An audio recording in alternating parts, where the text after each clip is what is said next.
Bonjour à toutes et à tous, ici Khalil Jebali pour ce Good Morning Market du 9 mars 2018. Nous commençons tout de suite avec le rappel légal habituel. XTB France informe les participants que la présentation à venir et les informations qui vont être dispensées ne constituent pas en aucune manière une sollicitation ou incitation à acheter ou vendre des produits financiers. Voilà, nous commençons tout de suite avec le calendrier économique de ce vendredi 9 mars. Donc vous le voyez, on a pris connaissance des chiffres du commerce extérieur en Allemagne qui sont globalement ressortis supérieurs aux attentes, donc c'est quand même assez positif. On a aussi des améliorations du côté de la production industrielle qui progresse de 5,5% en rythme annualisé. Alors c'est inférieur à ce qui était attendu et surtout à la valeur précédente, mais ça reste effectivement une donnée, une valeur euh, assez positive quand même. Je pense qu'il convient quand même de le dire. Du côté de la Chine, on a pris connaissance de l'indice des prix à la consommation, donc c'est ressorti supérieur aux attentes à 2,9% contre 2,5% attendu. C'est plutôt pas mal. Même son de cloche pour la production industrielle, plus 3,7%. Ça reste toutefois inférieur à ce qui était attendu par le consensus, 3,8% contre 3,7% publié. Pour la séance de ce jour, donc on s'attend à une salve de statistiques du côté du Royaume-Uni.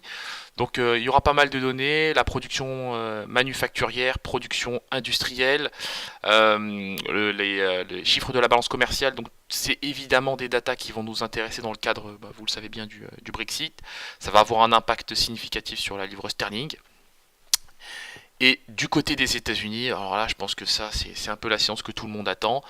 Les NFP, la publication du rapport sur les créations d'emplois dans le secteur non agricole, dans le secteur privé et public hors secteur agricole.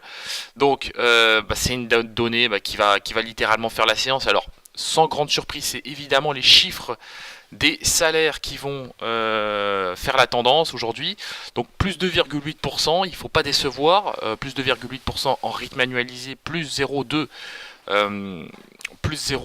en rythme mensuel sur le seul mois de février.